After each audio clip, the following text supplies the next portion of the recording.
Hola, buen día. Mi nombre es Paula Daphne Bixler Almanzar. Soy estudiante de la carrera de Ciencias del Comportamiento Humano de la UDEC. Estoy cursando el módulo Aspectos Culturales y Psicosociales del Mexicano. El nombre del reto es Desarrollo Económico y Empresarial en México. Mi asesora es Carmen de Lourdes Cerda Jiménez.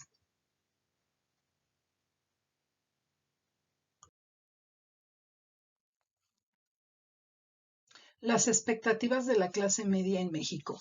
Con respecto a la clase media, desde hace tiempo se ha hablado que es un estrato que permite que la sociedad progrese. La clase media ha sido considerada como ese amortiguador natural entre la gente que posee demasiados recursos económicos y aquella que carece de lo más básico. Históricamente, las clases medias han sido el motor de los grandes cambios que han ocurrido en nuestro país desde la independencia y la Revolución Mexicana. Pero, ¿cuáles son las condiciones de la clase media en México en la actualidad? ¿Cuál es el futuro de la clase media en consecuencia a la crisis socioeconómica de los últimos años, contando a la pandemia? También es importante analizar qué influencia tiene la clase empresarial en nuestro país actualmente. La clase media en México hace referencia a un estrato social cuyo poder adquisitivo es intermedio y a partir de este es capaz de cubrir sus necesidades presentes y futuras, además de tener cierta capacidad de consumo y ahorro. En el libro titulado Clase Mediero, Luis de la Calle y Luis Rubio apuntan que la clase media es un conjunto de estratos diferenciados cuyas características comunes son esencialmente culturales, de actitud y patrones de consumo.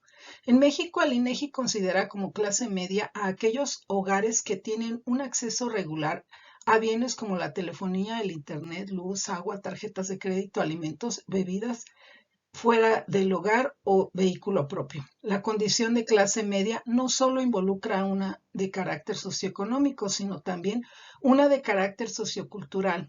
Esta última no es fácil de delimitar según el INEGI. Sin embargo, más allá de lo estrictamente cuantitativo, el concepto de clase media es un concepto cualitativo, es realmente una aspiración. ¿Dónde se ubica la clase media? Si bien en las cifras develan un elevado índice de personas de clase media, la realidad es que tan solo 5 entidades superan más de la mitad de la población en estas condiciones. El porcentaje de personas que pertenecen a la clase media en la República es de 37.2%, que habitan el 42.2% de los hogares mexicanos. Su distribución parece ser desigual entre cada una de las regiones. Estados con mayor proporción de clase media son la Ciudad de México con 58.9%, Colima con un 54.6%, Jalisco 53.6%, Baja California 53.1% y Sonora 51.9%. Gráficas del INEGI cuantificando la clase media en México 2010-2020 y aquí se pueden observar tanto la evolución de la población como el porcentaje de hogares y población. La clase media mexicana decayó en 10% real entre 2005 y 2018. Esto implicó que al menos 2.1 millones de personas perdieran poder adquisitivo en un entorno de precarización de los empleos y salarios. La decadencia de la clase media se debe a que no estamos siendo capaces de generar el número de empleos bien pagados que requiere el incremento de nuestra clase trabajadora. El COVID-19 en México también afectó mucho.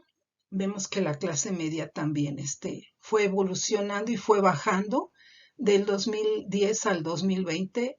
Bajo la crisis económica de 2020 ocasionada por la pandemia del COVID-19 ocasionó una fuerte reducción en la población de clase media y alta en México. La proporción de hogares en el segmento socioeconómico medio bajó al 42%. Influencia del sector empresarial en nuestro país. Según los censos económicos de 2009, que recogen datos del 2008, en México los pymes constituyen 4.6 del total de las empresas y concentran 32.9 del personal ocupado.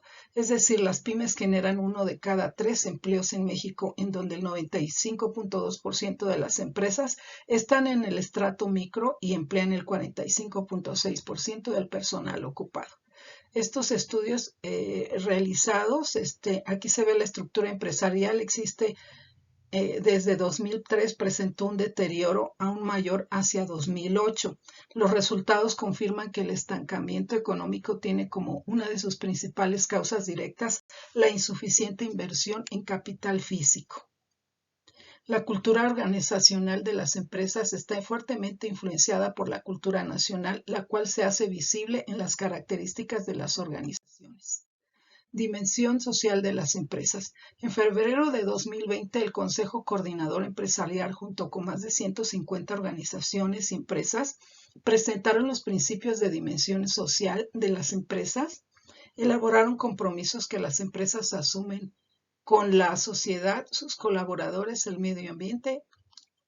Esto lo produce el Consejo Coordinador Empresarial y aquí están algunos de sus compromisos, entre ellos construir una relación de confianza y credibilidad con la sociedad, establecer un compromiso con las grandes empresas, con las mini pymes, asumir y promover la inclusión, la diversidad y el respeto a los derechos humanos, entre otros.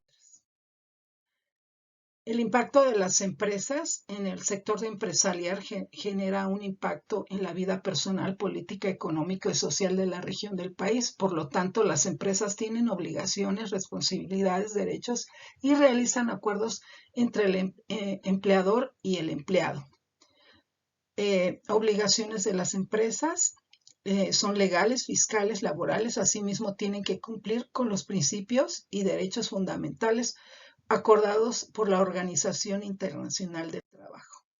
En conclusión, para mí, según lo que yo opino, la proporción de hogares en el segmento socioeconómico medio bajó a 42.2% del total en el año pasado, desde el 46.7% de 2018 y fue su menor nivel desde 2010. La crisis económica de 2020 ocasionada por la pandemia del COVID-19 ocasionó una fuerte reducción en la población de clase media y alta en México. Considero que la situación socioeconómica está afectando sobre todo a la clase media. La pandemia impactó a la economía reduciendo a la clase media y alta, lo que provocó un aumento en la clase baja. La crisis no solo afectó la cantidad del gasto de los hogares, sino también en la forma en cómo se gasta. En cuanto a las empresas, de hecho, ya venían teniendo dificultades en años pasados. Sin embargo, el estancamiento económico tiene como una de sus principales causas directas la falta de inversión. Para concluir, al hablar de empresas es importante tener en cuenta que éstas deben asumir sus responsabilidades tanto con los empleados como con las comunidades, cuidando el medio ambiente, así como, por ejemplo, la integridad y ética, y cumplir con todas sus obligaciones fiscales y contributivas. Sabemos que también la pandemia afectó al sector empresarial. Sin duda, el COVID-19 ha impactado de forma importante a todos los sectores de la economía. Esperemos que se restablezca este sector, ya que es muy importante para el bienestar de la población en general. Muchas gracias por la atención.